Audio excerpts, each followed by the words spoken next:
Hey everyone, welcome back to the channel. Do you have some super private files on your Windows computer that you'd love to keep locked up tight? Well, in this video, I'm going to show you a pretty cool trick for securing any folder in Windows, making it super difficult for unwanted people to access. Let's get to it.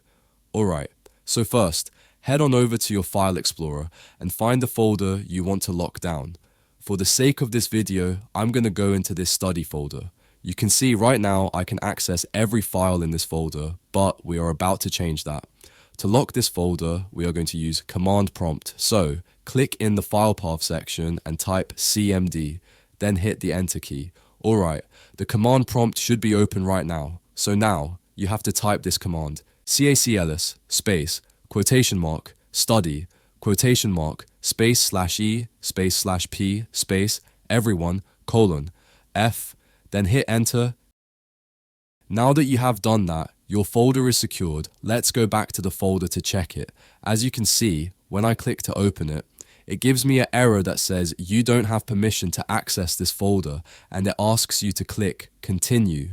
When you click continue, you will get this prompt stating that you have been denied access to the folder.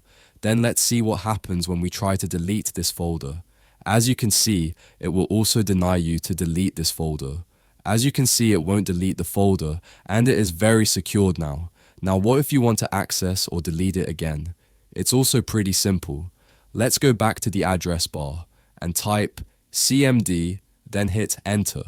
Now type in the following, cacls space, quotation mark, study, quotation mark, space /e, space /p, space, everyone colon n, then hit enter. And there you have it. Now as you can see, you can easily open or access the folder with all its media, and that is the way to secure a folder and later access or delete it. That's how you can secure any folder in Windows. This method is really effective for keeping prying eyes away. So, if you found this video helpful, make sure to give this video a big thumbs up, subscribe to my channel for more tech tips, and let me know in the comment section what other Windows tips you would want to learn.